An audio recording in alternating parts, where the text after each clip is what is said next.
사라진 돈은 어디로 갔을까? 2005년 8월 브라질 동북부 포르탈레자시에 위치한 한 은행에서 금고에 보관돼 있던 1억 5,600만 헤알, 당시 한화로 자그마치 약 620억 원이나 되는 35톤 상당의 현금이 감쪽같이 사라지는 사건이 발생합니다. 야, 아니 620억 원이 현금이면 네. 부피만 해도 어마어마할 텐데. 네. 이걸 운반하는 것만 해도 엄청난 일 같은데. 근데 이게 그 돈이 그렇게 빠져나오는데 아무도 못 본 거예요. 야, 35톤이면 덤프트럭 7대예요. 자, 그리고 얼마 뒤 상상을 초월하는 사건의 진실이 드러납니다. 경찰이 현장 조사를 하던 중 금고 바닥에서 커다란 구멍을 발견하게 되는데요. 헐. 사다리를 따라 내려가 보니 기다란 터널길이 눈앞에 펼쳐지게 됩니다. 80m가량 이어진 터널길 끝에는 범인들의 은신처로 추정되는 한 주택이 있었는데요. 이 주택은 3개월 전에 누군가 임대한 것으로요. 즉 범인들은 3개월 전부터 은행 금고를 털기 위해 철저하게 준 뒤 매일 아주 조금씩 주택에서부터 은행 금고까지 땅을 파서 지하 터널을 만든 겁니다. 주변의 소리나 진동이나 이런 걸 최대한 못 느끼게 해야 되니까. 당연하죠. 그것도 문제지만 네. 주택에서 엄청난 흙이 나오잖아. 흙 나오죠. 이거 어떻게 또 처리한 거야? 이것도? 아, 그러네. 자, 범인들은요, 의심을 피하기 위해서 해당 주택을 천연 잔디 판매 매장으로 위장을 합니다. 그래서 이웃들은 경찰이 출동하고 나서야 잔디 매장의 진짜 정체를 알았다고 합니다. 완전 영화 같은 스토리다. 자, 그리고 마침내 금고 앞까지 도달하는 것에 성공한 범인들. 이제 남은 것은 두께 1.1m의 금고를 여는 것이었습니다. 아니 그 CCTV 같은 거 없었대?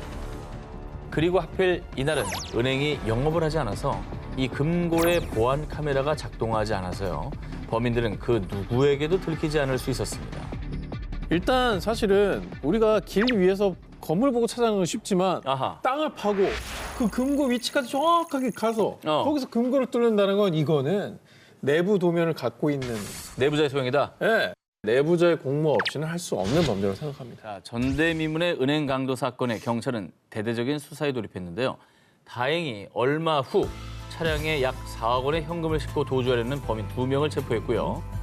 한 달 뒤에는 지하 터널 뚫는 것을 도왔다고 밝힌 5명의 범인으로부터 약 10억 원을 회수. 이렇게 서서히 사건의 실체가 드러나기 시작했습니다. 놀랍게도 범인들은 그야말로 은행 강도계의 드림팀이었는데요. 사건의 배후에는 브라질 최대 범죄 조직이 있었고요. 이 범죄에 연루돼 체포된 용의자만 무려 54명입니다.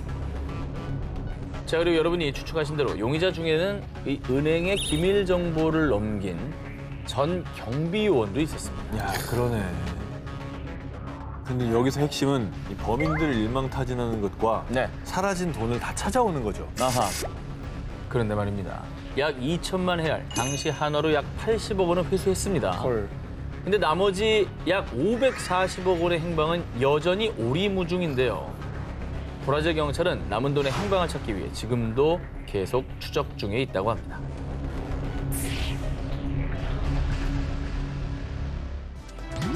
하늘로 증발한 남자. 2006년 4월 1일 새벽 미국 오하이오 주립대 학생이었던 브라이언 셰퍼는 친구들과 학교 인근 술집에서 술을 마시고 있었습니다. 자, 그런데 잠시 자리를 비웠던 셰퍼가 술집 폐점 시간이 되어도 돌아오지 않는 겁니다. 뭐 술 취하면 먼저 가잖아요. 자, 친구들도 처음엔 뭐 그렇게 생각을 했습니다. 하지만 다음 날에도 연락이 닿지 않고 셰퍼의 행방을 알 수 없자 실종 신고를 했고요. 자, 이후 수사를 시작한 경찰은 그의 마지막 행적이 기록된 술집의 CCTV에서 수상한 정황을 포착했습니다. 친구들과 함께 건물에 들어선 셰퍼의 모습을 보셨죠? 자, 얼마 뒤 술집에서 나온 셰퍼가 낯선 여성 2명과 얘기를 나누다가 다시 술집으로 들어가는 모습이 보입니다. 이것이 셰퍼의 마지막 모습이었던 겁니다. 아, 여기서 나오는 게 없다고요? 그렇죠. 이 건물의 출입구는 단 하나. CCTV에 보이는 에스컬레이터 아래에 있는 문이 유일한 출입구인데도 말이죠. 셰퍼가 술집에서 나오는 모습이 CCTV에 찍히지 않았던 겁니다. 그럼 뭐야? 술집 안에 어디 있겠네. 나가는 통로가 거기밖에 없다면서요. 그렇죠. 어디 있겠네, 그 안에. 그 마지막으로 얘기한 사람들이 그 여성분들이니까 그분들을 찾아가지고 그렇지. 물어볼 수 있잖아요. 무슨 얘기를 했는지. 그렇죠. 자, 조사 결과 해당 여성 2명은 셰퍼 실종 사건과는 무관한 것으로 밝혀졌습니다. 뭐 어떻게 된 거야? 자, 경찰은 셰퍼가 잔혹하게 살해 유기되었을 가능성도 염두에 두고 술집안을 샅샅이 뒤졌지만 살인 흔적은 물론 그의 시체조차 발견할 순 없었습니다. 혹시 옷을 갈아입고 막 변장해서 숨어 나간 거 아니에요? 그렇지. 그럴 수 있죠. 문제는 이 셰퍼에겐 그럴 이유가 전혀 없었다는 겁니다. 누군가한테 쫓기거나 시비가 붙은 상황도 없었고요. 친구들과 즐겁게 술을 마시다가 갑자기 아무 이유 없이 변장해서 도망갈 이유가 없었던 겁니다. 그치 이상하네. 그리고 그가 실종되기 몇 시간 전 셰퍼는 여자친구와 통화까지 했다고 합니다. 그녀는 전혀 대화 속에서 이상한 낌새를 느끼지 못했다고 합니다. 게다가 여행 준비 잘하고 있지? 나 엄청 설렌다. 그럼 즐거운 여행이 될 테니 기대하라고. 여행에 기대감에 부풀어있던 그가 일부러 사라질 이유가 전혀 없다라고 주장했습니다. 뭐 어떻게 된 거지? 유령인가? 자, 분명히 건물에 들어왔지만 나간 모습은 없는 남자. 사건은 그가 사라진 지 15년이 지난 지금도 여전히 미궁에 빠져 있습니다.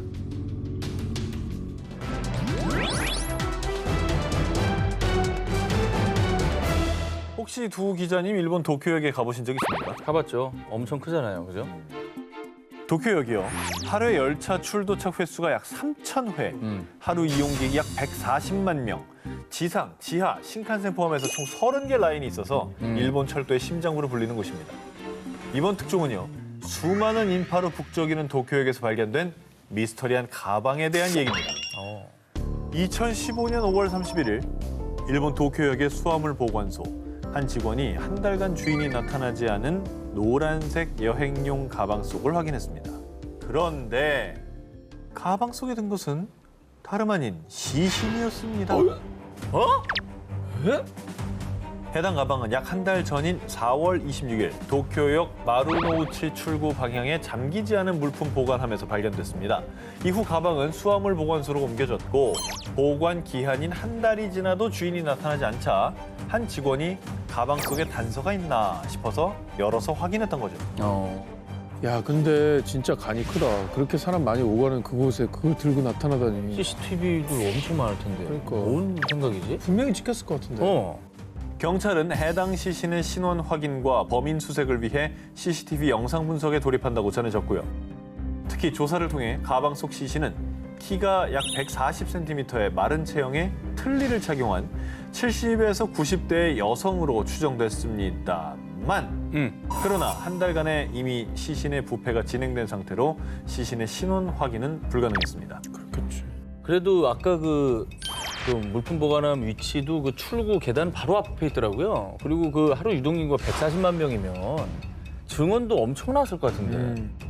그러나 용의자를 봤다는 유력한 목격자는 결국 나타나지 않았다고 합니다.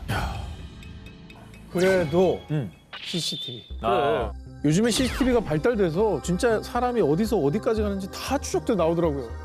사건 해결의 마지막 희망 CCTV를 분석해 본 결과 4월 26일 오전 8시에서 9시경 노란 가방을 보관함에 넣는 한 남성을 포착. 거봐요. 됐네. 나왔네. 됐네. 하지만 근데 CCTV 영상 속 해당 남성의 신원 파악 역시 실패하며 왜? 끝내 이 사건은 미제로 남게 됐습니다.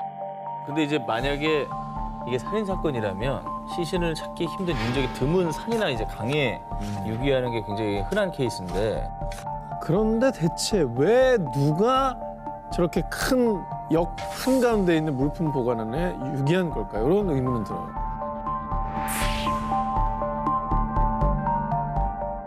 (2009년 2월 2일) 미국 뉴멕시코주 엘버커키의 사막 지역 웨스트메사에서 반려견과 함께 산책을 하던 한 여성. 그리고 그녀의 눈에 띈 무언가. 그것은 사람의 뼈, 백골이었습니다.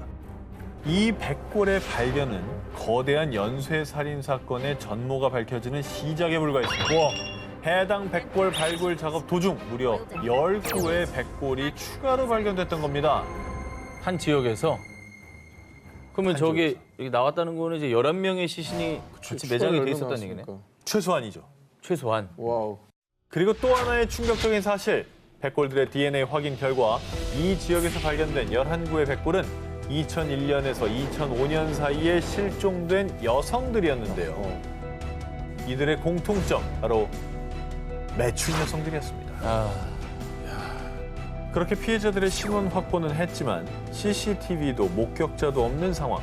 이 사건은 그대로 미궁에 빠질 뻔했는데요. 그러던 중 다행히도 두 남성이 유력 용의자로 지목됐습니다. 첫 번째 용의자 이름 조세프 블레아. 1985년에 발생한 한 매춘부 여성 살인 사건 현장에서 그의 DNA가 발견돼 기소된 이력까지 있었고요. 게다가 그런 여자들은 이 사회 쓰레기일 뿐이야. 그들에 대한 혐오감을 드러냈었다고 합니다. 유력한 용의자로 보이긴 하는데요. 그렇게 본다면 제일 네. 유력하죠. 네네네.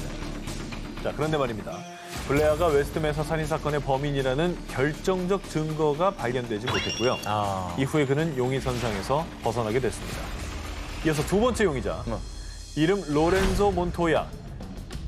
그 역시 과거 매춘 여성들을 폭행한 혐의로 경찰에 체포된 적이 있어 유력 용의자로 지목됐었던 겁니다. 그러나 몬토야 역시 웨스트메사 살인 사건의 용의자로 기소되지는 못했습니다. 결정적 증거가 안 나왔나 봐요, 이 사람도. 그 이유는 백골들이 발견되기 3년 전인 2006년 용의자 몬토야는 한 여성을 폭행하다가 피해 여성의 남자친구가 쏜 총에 맞아 이미 사망한 뒤였는데요. 따라서 몬토야에 대한 추가 수사가 불가능해졌던 거죠. 결국 웨스트메사 살인 사건은 미스터리로 남고 말았는데요. 야, 그리고 이 사건이 미제 사건으로 남아 더 안타까운 이유. 웨스트메사 인근에서 실종된 또 다른 여성 6명의 행방이 여전히 밝혀지지 않았기 때문입니다.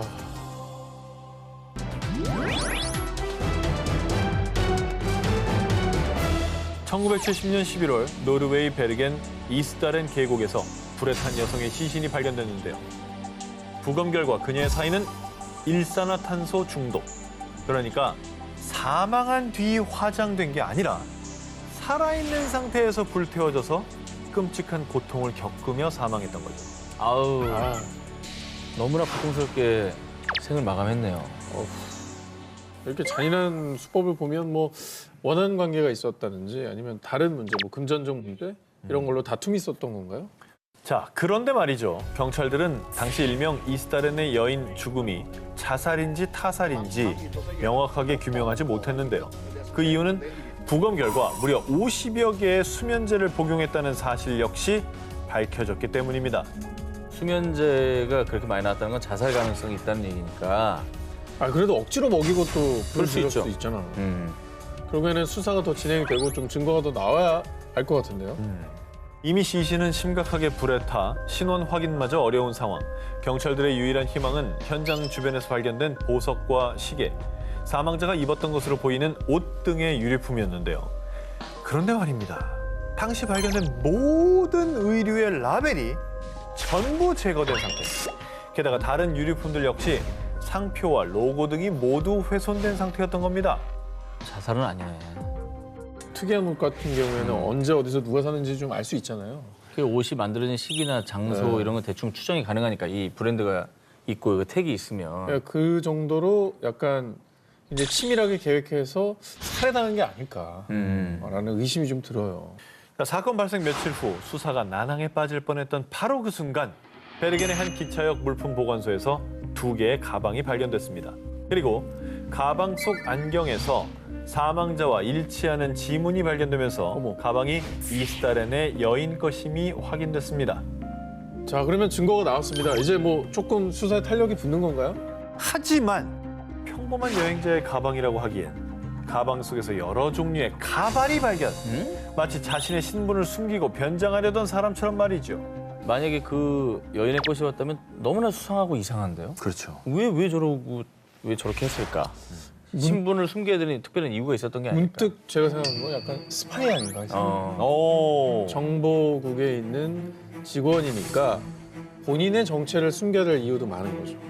이후 계속된 경찰 조사 결과 해당 여성이 투숙한 호텔을 찾을 수 있었는데요. 그리고 체크인 당시 그녀가 여권을 사용했다는 것을 확인할 수 있었습니다. 정체가 뭡니까? 스파입니까? 여권이요. 네. 그러나 거봐. 이 역시 위조된 여권으로 드러났습니다. 게다가 유럽 곳곳을 돌아다니며 최소 8개의 가명으로 위조 여권을 사용한 사실이 밝혀졌습니다. 정복인 것 같아. 스파이네, 스파이. 네. 이번에 마치 평행 이론처럼 노르웨이에서 25년 전 사건이 재현된 듯한 또 다른 미스터리한 사건을 파헤쳐 보겠습니다. 1995년 6월 노르웨이 오슬로의 한 호텔. 2805호 손님이 며칠째 숙박비를 지불하지 않자 호텔 경비원이 2805호를 찾아 문을 두드렸는데요. 그런데 바로 그 순간 방 안에서 들려온 총소리. 심상치 않은 사건이 벌어진 것을 직감한 호텔 측은 경찰에 신고했고요.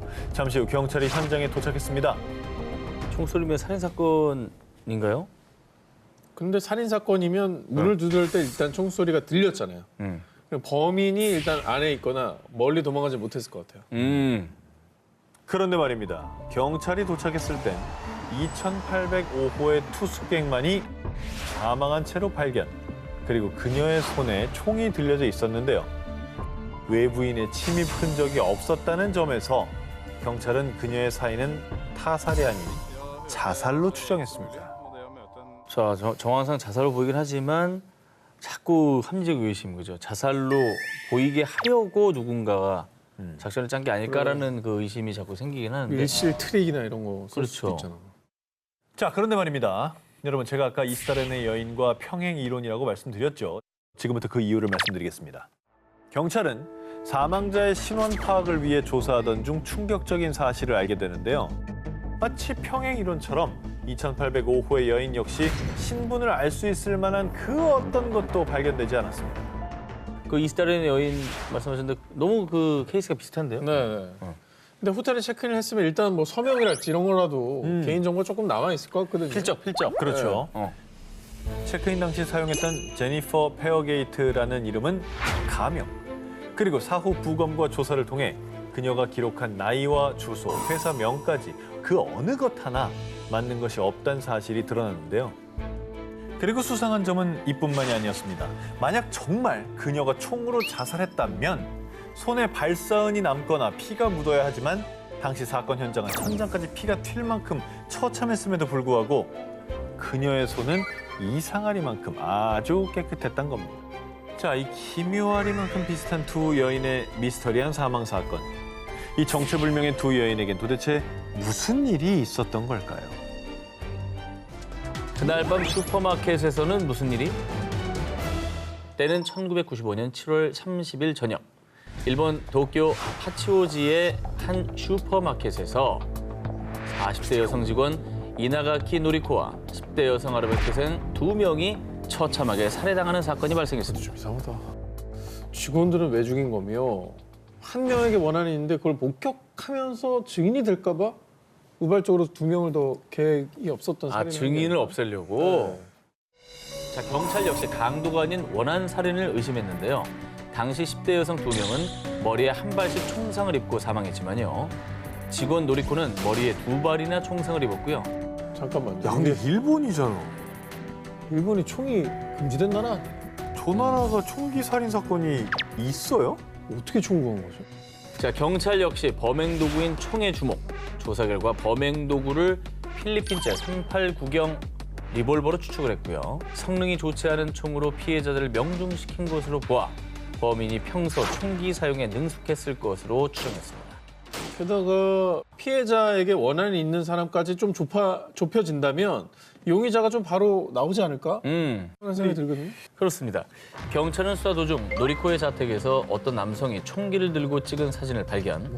평소 친분이 있음에도 불구하고 그가 노리코의 장례식에 참석하지 않은 점도 수상히 여겨 그를 유력 용의자로 지목을 했는데요. 아니, 난 범인이 아니에요. 그때 친구랑 식사 중이었다고요. 야, 이렇게 되면 동기도 모르고 범인도 이제 오리무중이고 그렇죠. 완전히 미궁인데요. 자, 경찰은 이 사건을 해결하기 위해 20년 넘게 무려 19만 명의 인력을 투입. 여러 인물이 용의선상에 올라 지문과 DNA 조사를 했지만요. 범인 검거에 실패. 아직도 그날 밤 슈퍼마켓에서 무슨 일이 있었는지, 누가 대체 왜 피해자들을 살해한 건지 의문을 풀지 못한 채 사건은 26년째 장기 미제 사건으로 남아 있습니다. 꼬리에 꼬리를 무는 미스터리 19 10위 공개합니다. 독이 된 모모모의 비극. 1982년 9월 29일 약 3일 남짓한 사이에 시카고에서 7명이 사망하는 사건이 발생했습니다. 사망자가 모두 이제 시카고에 산다는 거죠. 연쇄살인 가능성 있지 않습니까? 네. 근데 연쇄살인이어도 보통 그럼 피해자들끼리 어떤 연관성이 있어야 되는 거 아니에요? FBI의 조사 결과 밝혀진 피해자들의 공통점. 바로 사망한 사람들 모두 유명 제약회사의 진통제를 복용했다는 겁니다. 어? 자, 진통제를 조사한 결과 진통제에서 치사량의 약 10,000배에 해당하는 청산가리 검출. 뭐야? 즉, 피해자들은 모두 독극물이 된 진통제를 먹고 사망한 겁니다. 사인이 너무 명백한 거 아닙니까? 그렇죠. 자, 그리고 FBI는 제조 과정에서 독극물이 주입됐을 가능성을 두고 피해자들이 구매한 진통제 공급 경로를 역추적. 하지만 진통제를 만든 제조 공장, 포장 용기 업체, 상점까지 모두 제각각이었습니다. 그리고 시카고에서만 피해자가 발생됐기 때문에 제조 과정에서 독극물이 주입된 건 아니었습니다. 저게 뭐 미국에서는 그냥 처방전 없이 살 수 있는 약이라 아마 진열대에 그냥 있었을 텐데 그러겠네. 그 진열대에 있는 아무 용기에다가나 그냥 그러니까 원한 범죄가 아니라 불특정 다수를 노린 그냥 묻지마 범죄다. 그렇죠. 아무나 걸려라. 얼마 후 사건을 해결할 결정적인 단서가 세상의 모습을 드러냅니다. 추가 살인을 막고 싶다면은 100만 달러를 보내. 약을 제조한 제이사 앞으로 한 통의 협박 편지가 도착. 지문 감식 결과 편지를 보낸 사람은 30대 남성 제임스 루이스였습니다. 제약회사를 협박하려고 이렇게 했구만. 그 이제 사건 실마리 다 풀리고 있는 거 아니에요? 지문은 너무 확실한 건데. 자, 그런데 용의자 루이스는 협박 편지를 보낸 건 맞지만 자신이 독극물 테러 사건의 범인이 아니라고 주장. 무엇보다 결정적으로 난 사건 당시 아내와 뉴욕에 있었다고요. 그에겐 용의선상에서 벗어날 수 있는 확실한 알리바이가 있었던 겁니다. 자, 그렇게 사건은 미궁에 빠졌고요. 지금까지도 독극물 진통제 테러 사건의 미스터리는 풀리지 않고 있습니다. 그 많던 코끼리는 누가 죽였을까? 2019년 5월 보츠와나의 오카방고 부근을 살피던 동물보호단체 구조대는 아주 기괴하고도 끔찍한 현장을 발견했습니다. 바로 코끼리 350여 마리가 모두 땅에 머리를 파묻은 채 집단 폐사한 겁니다. 야, 코끼리가? 350마리나 집단 폐사했다는 것도 놀라운데 다 어떻게 저렇게 죽었지? 아니 이건 너무 기괴한 거 아니에요? 기괴하죠. 발견 당시 코끼리들의 사체는 외상이 없었고요. 어금니도 그대로 남아 있었다고 합니다. 즉 밀렵꾼들의 소행은 아니었던 얘기죠. 대체 왜 코끼리들이 집단 폐사한 건지 의문이 가득한 가운데 동물 전문가들이 코끼리들이 숨진 웅덩이 인근에서 기괴한 현상을 포착했습니다. 바로 그 웅덩이를 주위로 코끼리들이 원을 그리며 걷고 있는 겁니다. 이에 전문가들은요. 코끼리가 원을 그리며 걷는 것을 보아 코끼리 신경계에 문제가 생긴 게 틀림없습니다. 또 코끼리 사체들 대부분이 한 웅덩이 주변에서 발견됐으며 그 웅덩이의 물이 마른 이후부터 더 이상 코끼리들이 죽지 않았다는 사실도 밝혀냈습니다. 저기 물에 어떤 미생물이 있었는데 그렇죠. 그게 코끼리 뇌로 올라가서 신경계를 파괴해가지고 어허, 그래서 코끼리가 갑자기 머리가 뜨겁다고 느껴서 땅에 파묻고 죽었다? 박테리아 같은 거. 그러니까 예를 들면 보츠와나 당국은 코끼리 사체 샘플을 확보, 즉각 조사를 시작해봤습니다. 그 결과 코끼리 집단 폐사의 원인은 웅덩이 물에서 나온 신경, 독성, 시아노박테리아 중독으로 보입니다. 그런데 말입니다. 자, 여러분. 과연 그 웅덩이의 물을 코끼리만 마셨을까요? 그리고 코끼리의 사체를 먹은 하이에나 등 다른 동물들은 왜 멀쩡했던 걸까요? 혹시 코끼리만 공격하는 알려지지 않은 박테리아가 지구상에 존재하는 걸까요? 국제적 스캔들이 된 별장 살인 사건. 1996년 크리스마스를 앞둔 12월 23일 아일랜드의 시골 마을 코크에 위치한 별장에서 유명 영화 제작자의 아내가 바위로 온몸을 구타당한 채 사망한 사건이 발생한 겁니다. 아유, 피해자는 프랑스의 전설적인 영화 제작자 다니엘 토스캉 디 플랑티에의 아내인 소피 토스캉 디 플랑티에. 발견 당시 그녀의 얼굴은 알아보기 힘들 정도로 심하게 훼손돼 있었고요. 격렬히 저항한 흔적이 남아 있었습니다. 단순 금품 노린 강도는 아닌 것 같아요. 저렇게까지 할 필요 없거든요. 그렇지. 아일랜드와 프랑스 경찰은 사망한 소피의 애정 문제에 주목. 유부녀였던 그녀에게 내연남이 있었으며 남편 역시 아내의 외도 사실을 알고 있던 것으로 알려졌습니다. 그래서 경찰은 치정에 의한 살인 사건을 염두에 두고 내연남과 남편을 조사했죠. 그런데 우린 이미 3년 전 끝난 사이라고요. 그리고 사건 당시 프랑스에 경매장이 있었기 때문에 내 알리바이를 증명해줄 사람은 차고 넘칩니다. 그는 즉시 용의선상에서 제외됐습니다. 그럼 이제 남편인데 아내의 어떤 외도에 본인이 이제 화가 나서. 그랬을 수도 있고요. 아니면 누군가를 시켜서 복수를 한 게 아닐까요? 소피와 남편 다니엘이 갈등을 겪은 것은 사실이지만 두 사람은 화해 후 사이가 좋았으며 사건 직전에도 전화로 애정을 과시하는 등 조사 결과 남편 역시 범인이 아니었습니다. 그래. 사건이 미궁에 빠질 무렵 드디어 소피 살인 사건의 유력한 용의자가 검거되는데요. 누굽니까? 용의자는 사건 현장 인근에 사는 프리랜서 기자 이안 베일리. 아니 기자가 왜? 그 유명인들의 뭐 가십 등 뭐 이런 거 취재하는 기자면 파파라치인가? 괴롭혔을 수 있죠. 경찰이 그를 용의자로 지목한 이유. 베일리의 지인들에 따르면 소피가 사망한 이후 그의 손에서 무언가에 긁힌 상처가 발견된 겁니다. 그러니까 구타당해 숨졌다면서요, 피해자가. 그러면은 이제 때릴 때 이제 저항하던 피해자한테 긁힌 상처일 수 있지 않습니까? 저항을 하니까. 하지만 그는 이건 트리를 자르다 생긴 거고 이건 칠면조 요리하다가 생긴 상처라고요. 라고 주장. 그런데 그가 바위로 죽였다고 하는 걸 내가 똑똑히 들었습니다. 프랑스 법원은 2019년 베일리에게 살인 혐의로 징역 25년형을 선고했지만요. 아일랜드 측은 자국민 보호를 위해 범죄인 인도를 거부하고 있는 상황. 소피 살인 사건은 국제적 논쟁으로 비화되며 20년 넘게 미스터리로 남아 있습니다. 오카야마 지하 호수 행방 불명 사건. 2008년 1월 5일 오후 6시 15분. 일본의 오카야마 현의 한 경찰서로 걸려온 한 통의 전화. 히메사카 동굴 속 지하호수에 사람이 빠졌다는 신고 전화였습니다. 신고자는 탐구 동아리 회원들로요. 그들은 동아리 회원 중 한 명인 나구라 유우키가 호수에 빠져 실종됐다고 설명했는데요. 아니 동굴 탐험 같은 건 보통 이렇게 단체로 다니지 않아요? 그렇죠. 혼자 이렇게 실종될 수가 있나요? 길을 잃으면 그럴 수 있죠. 아니 그 몰려다니고 막 그러지 않나요? 멀리 다니다가 괜히 여기 신기해서 이렇게 들어가다가 혼자 길을 잃어가지고 네, 뭐 그럴 수 있지 않을까요? 오전 11시 30분 나구라를 포함한 5명의 회원들이 동굴 탐험을 시작했고 오후 2시쯤 동굴 속에 있던 지하 호수에서 수영을 하기 위해 들어간 나구라가 어느 순간 갑자기 사라졌다는 것이었는데요. 아 근데 아까 오후 6시 15분에 신고했다고 했잖아요. 오후 2시에 실종이 됐으면은 실종되고 신고하기까지가 한 4시간을 그냥 날린 거 아닙니까? 너무 오래 걸린 거 아니에요? 찜찜하죠. 네. 자, 그렇습니다. 동굴 입구와 사건이 발생한 지하 호수는 편도로 한 1시간 반 거리. 동아리 회원들이 오후 2시에 사고를 목격하고 신고를 위해 동굴 밖으로 나왔다고 하더라도 늦어도 4시쯤에 신고가 들어갔어야 되지만요. 그렇지. 이 2시간이 넘는 긴 공백이 있는 겁니다. 하지만 이 공백에 대해서 동아리 회원들은요.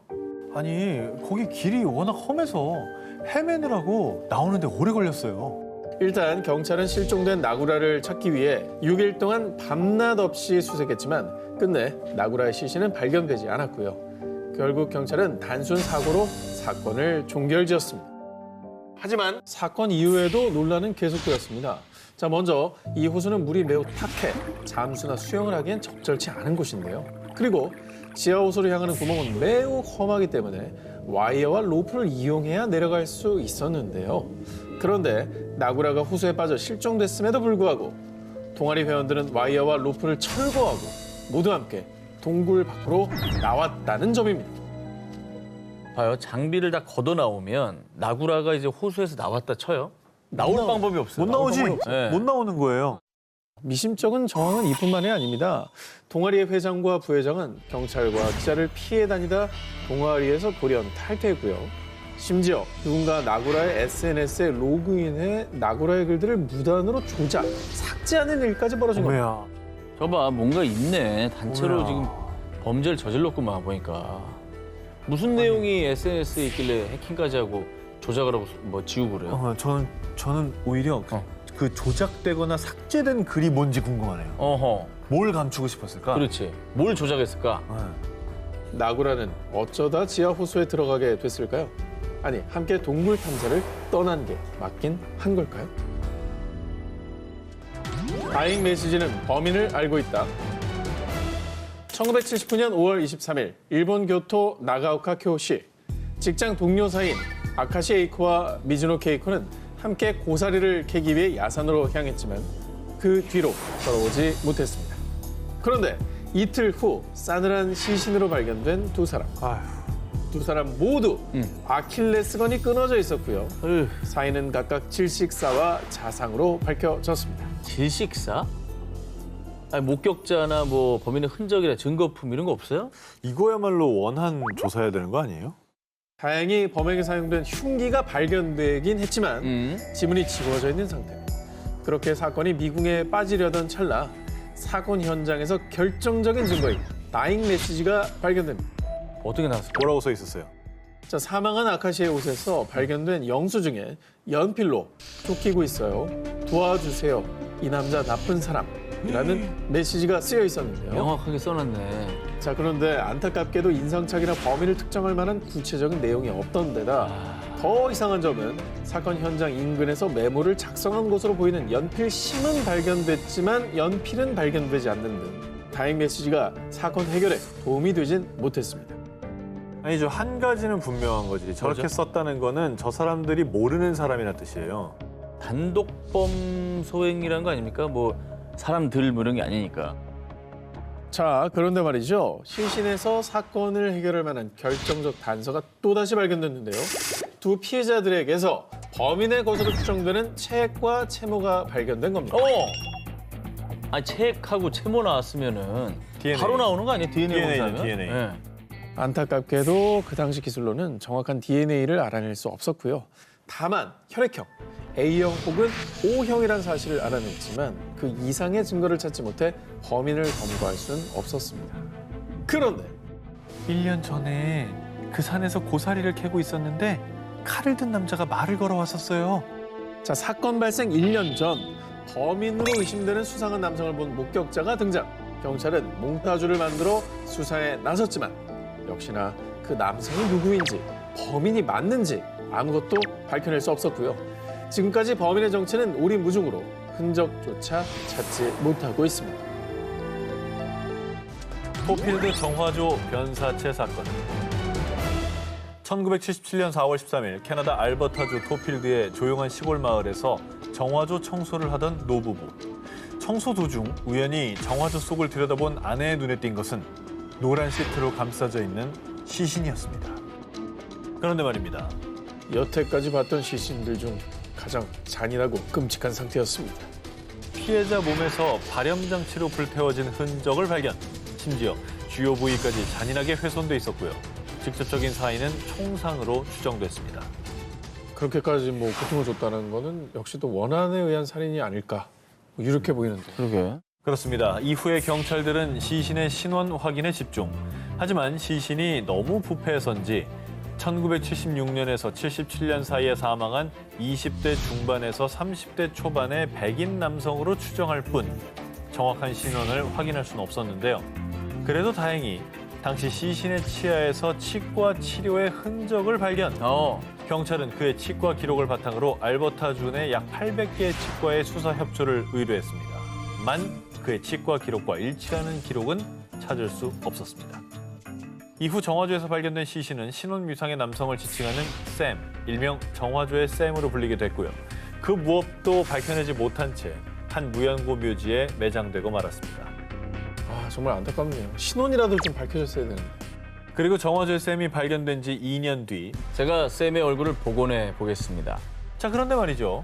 복원된 샘의 얼굴은 기존에 추정했던 백인 남성이 아닌 아프리카 원주민의 모습이었습니다. 뭐야?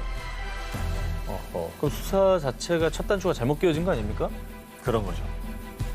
과연 그는 어떤 이유로 잔혹한 모습으로 정화조에 유기됐던 걸까요?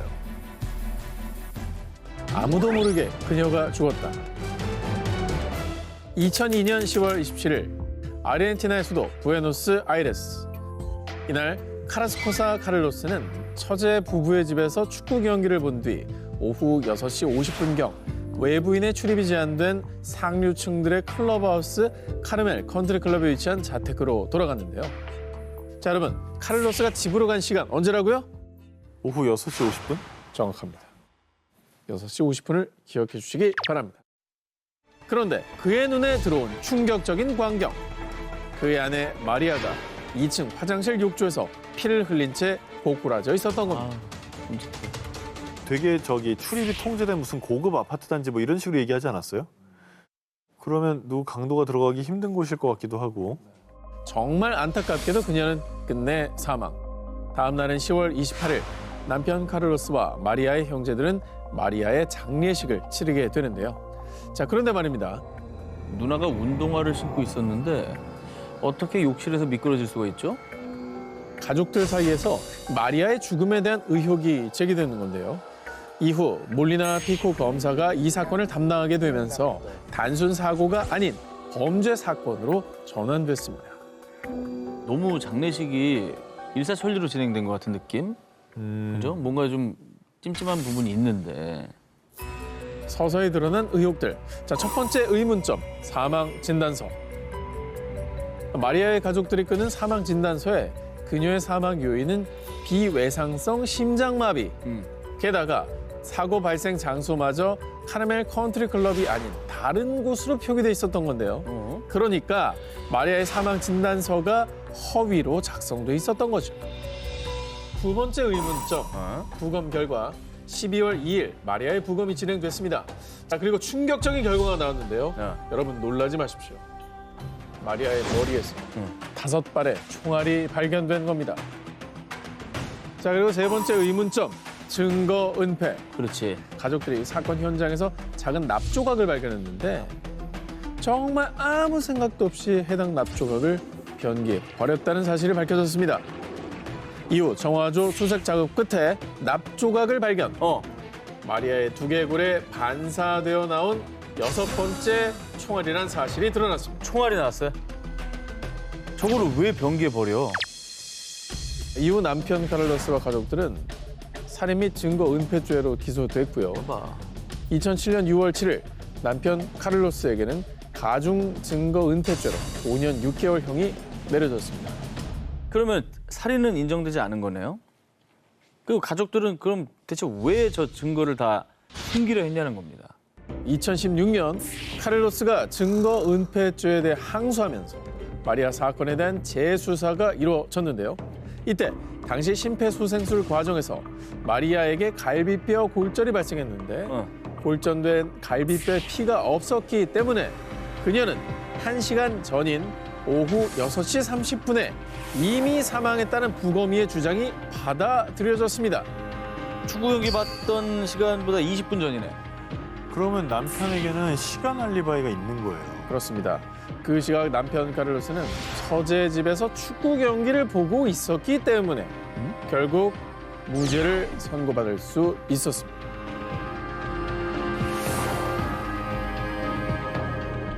(1981년) 일본 전역을 들끓게 했던 끔찍한 살인 사건의 용의자가 체포됐는데요. 잘 기억이 나지 않지만 정신을 차려보니까 범행 현장에 제가 있었습니다. 제가 범인인 것 같아요. 때는 1982년 6월 27일 일본 오이타현 오이타시 여성 A씨는 집으로 귀가를 했다가 충격적인 장면을 목격했는데요. 바로 함께 동아리 뒤풀이에 참석했다가 먼저 귀가했던 동생 B씨가 부엌에서 하의가 벗겨진 채 쓰러져 있었던 겁니다. 결국 동생 B씨는 사망하고 말았는데요. 자, 신고를 받고 출동한 경찰은 즉시 수사에 돌입. 당시 경찰은 피해자 집에 억지로 침입한 흔적이 없고 크게 다툰 흔적이 없는 것으로 보아 면식범의 소행으로 추측했고요. 그렇게 수사 범위를 좁혀가던 중 한 사람을 유력 용의선상에 올렸습니다. 그는 바로 옆집 남자 쿠스카케였습니다. 피해자 집에서 발견한 채모를 분석한 결과 쿠스카케 채모와 일치했던 건데요. 뭐야? 게다가 피해자 몸에서 발견된 피해 혈액형이 B형이었는데 쿠스카케 역시 B형이었습니다. 근데 침입하는 적이 없었다는 거는 이제 피해자가 평소 알던 사람이니까 이웃이니까 그냥 문 열어줬다는 얘기 아닙니까? 저항의 흔적이 없을 수밖에 없죠. 그렇죠. 자, 경찰은 이 같은 증거를 바탕으로 1982년 1월 쿠스카케를 살인 혐의로 체포, 그를 추궁한 결과 자신이 피해자를 살해했다는 자백을 받아낸 겁니다. 그렇게 사건이 종결되나 싶었는데 사건은 뜻밖의 반전을 맞이합니다. 아, 경찰이 저한테 약물을 먹이고 신문했어요.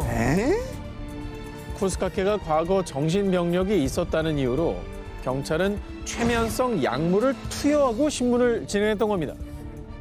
야, 그러면 저거는 증거로 채택이 안 될 텐데. 그 억지 자백을 이끌어냈다는 얘기네, 경찰이. 네. 그렇습니다. 일 편하게 하려고 그랬던 거 같아요. 저 자백 자체가 진실인지 아닌지도 알 수 없는 거고. 증거 능력이 없는 거죠. 증명이 없죠. 쿠스카케 변호사는 그의 자백을 무효화해야 한다고 맞섰지만 1989년 3월 1심에서 쿠스카케는 무기징역을 선고받았습니다. 뭐야? 이에 쿠스카케는 즉각 항소, 기나긴 법정 싸움을 이어갔습니다. 그런데 재판이 진행되는 사이 이 사건의 결정적인 단서가 발견됐습니다. 현장에서 추가로 약 15.6cm 길이의 타인의 머리카락이 발견된 건데요. 하지만 사건 당시 쿠스카케의 가장 긴 머리카락의 길이는 약 7cm. 게다가 채모를 감정한 결과 채모 주인은 O형으로 밝혀집니다. 일단 이건 무조건 범인이 아닌 건데. 아니죠. 억울하게 누명을 썼다는 얘기네요. 그 쿠스카케가 아니면 누가 범인이라는 거죠? 누구지? 결국 법원은 1995년 6월 1심 판결을 뒤집고 쿠스카케에게 무죄를 선고. 그는 누명을 벗을 수 있었습니다. 하지만 피해자를 살해한 진범은 끝내 밝혀내지 못했습니다.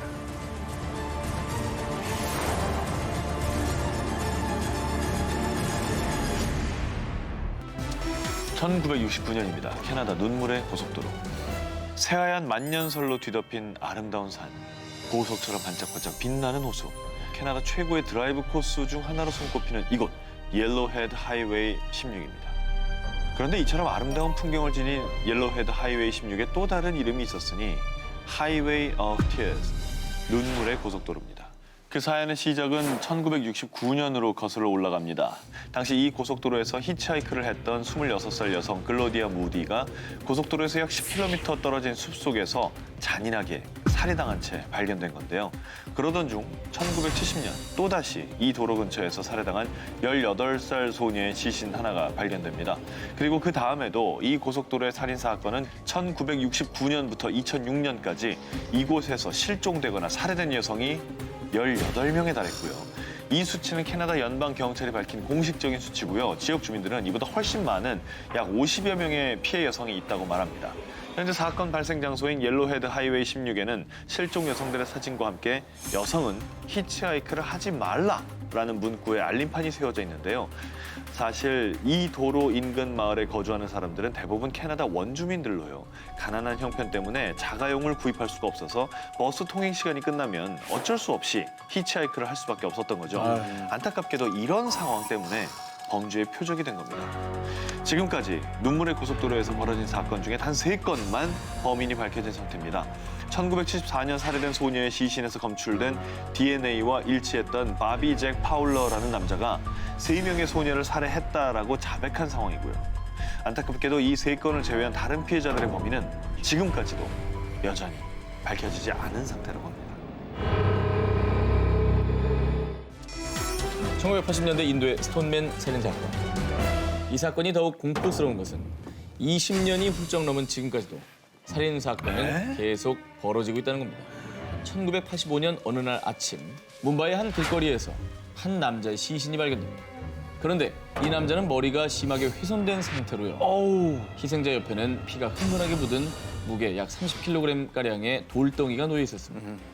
경찰은 곧바로 이 돌덩이를 살인 무기로 보고 수사에 들어갔는데요. 하지만 이 살해당한 사람을 아는 사람이 없어서 피해자의 신원조차 파악하기 어려운 상태였고요. 그런데 이 끔찍한 살인은 거기서 끝나지 않았습니다. 길에서 잠을 자는 사람들을 돌로 죽이는 스톤맨 살인 사건이 연속으로 일어난 건데요.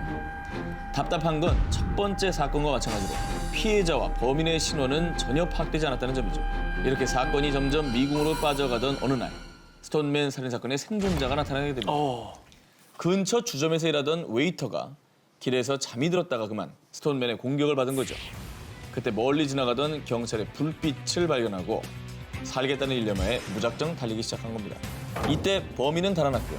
그래서 경찰은 공격에서 살아난 웨이터를 상대로 가해자의 인상착의를 물었지만 1980년대 뭄바이는 가로등이 드물어 밤이면 암흑천지였습니다. 게다가 잠을 자다 공격을 받았던 터라 피해자는 결국 가해자의 얼굴을 기억하지 못했습니다. 그리고 1988년 한 차례 살인사건을 끝으로 희생자 역 12명의 안타까운 목숨만 잃은 채 끔찍한 미스터리 사건으로 남고 맙니다. 그런데 그 다음해인 1989년 6월 뭄바이에서 비행기로 약 2시간 40분이나 걸리는 도시 콜카타에서 이와 유사한 사건이 발생합니다. 콜카타에서 일어난 스톤맨 살인 사건의 첫 희생자는 거리에서 잠을 자다 커다란 돌에 머리를 맞아 죽게 됩니다. 이후 6개월 동안 약 13명의 희생자가 발생했고요. 뭄바이 사건과 마찬가지로 목격자가 하나 없이 범인에 대한 어느 실마리도 풀지 못한 채 다시 사건은 미궁으로 빠지고 맙니다. 그런데 정말 끔찍한 건 이 사건이 최근까지도 이어지고 있다는 겁니다. 인도 사람들은 1980년대 스톤맨 살인마가 살아 돌아왔다며 엄청난 두려움에 떨고 있다고 합니다. 일본 제과 회사 독극물 협박 사건. 이 사건은 1984년 일본의 대형 제과 기업인 에자키 글리땡의 사장 자택에 한 괴한이 침입해 사장을 납치하면서 시작됩니다. 다행히도 제과 회사 글리땡의 사장은 범인들의 감시가 소홀한 틈을 타 납치 3일 만에 무사히 탈출할 수 있었지만은요. 사건은 거기서 끝나지 않았습니다. 떠들썩했던 납치 사건이 일단락됐을 무렵 에자키 글리땡 본사에 의문의 화재 사건이 발생하고 또 회사 앞으로 수차례 걸친 금품 요구 협박장이 도착한 건데요. 스스로를 21개 얼굴을 가진 괴인, 일명 괴인 21면상이라고 지칭한 범인은 자신이 보낸 협박장에 접선 장소를 잇따라 변경하다 약속한 당일 끝내 나타나지 않았고요. 그 이후 범인들은 본격적으로 전 국민을 인질로 하는 독극물을 협박을 시작합니다.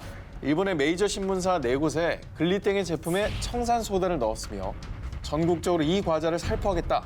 글리땡을 먹고 무덤으로 가자라고 적힌 협박문을 보내온 겁니다. 독극물 협박 소식이 전해지자 각 지역 슈퍼마켓에서는 글리땡 제품들을 모조리 철수시키는 동시에 아예 취급하지 않기로 결정했지만은요.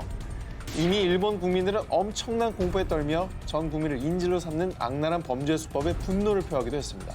이에 비밀 수사를 해오던 경찰은 공개 수사로 전환해 특별수사본부를 설치한 것은 물론 범인의 목소리를 녹음한 테이프와 범인의 옆모습이 찍힌 비디오 테이프를 배포했지만요.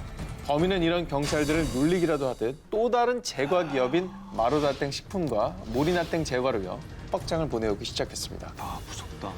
시간이 갈수록 사건은 걷잡을 수 없이 퍼져나가 일본 전역이 혼란과 공포의 도가니에서 헤어나오질 못했는데요. 지난 2000년 2월 13일에는 결국 이 사건이 공소시효가 만료되면서 2017년 현재까지도 미해결 사건으로 남아있다고 합니다. 도쿄 일가족 살해 사건. 평범한 40대 부부 미야자와 미키오와 부인 야스코는 어린 두 자녀와 함께 일본 도쿄 세타가야구에 살고 있었는데요. 12월 31일 오전 야스코의 어머니는 웬일인지 딸 야스코가 전화를 받지 않자 결국 딸네 집으로 찾아가 보았는데요. 자, 그런데 그곳에서 상상도 하지 못한 끔찍한 사고 현장을 목격하고 맙니다. 사위 미야자와 미키오는 1층 계단에 그리고 딸 야스코와 고작 8살이었던 손녀 니이나는 2층에 쓰러져 있었고요. 어머. 6살 손자 레이 역시 침실에서 발견됐지만 이미 숨을 거둔 뒤였습니다. 경찰에 따르면 범인은 범행을 저지른 직후 바로 현장을 떠나지 않고 범행 후에도 장시간 동안 피해자의 자택에 머문 흔적을 남긴 것이죠. 자, 그리고 그 과정에서 혈액, 지문, 족적, 소지품 등 수많은 증거를 남겼는데요. 자, 조사 결과 범인의 혈액형은 A형, 키 170cm 전후의 외국인 혹은 혼혈인이라는 것을 확인을 하게 됩니다. 많은 정보가 나왔네요. 네. 자, 그리고 뒤이어 범인이 남긴 족적을 추적하는 상황에서는 뜻밖의 가능성이 제기되는데요. 당시 범인이 신고 있던 신발은 영국 S 브랜드 제품이었는데 신발 사이즈가 일본에서는 판매되지 않았던 사이즈였고요.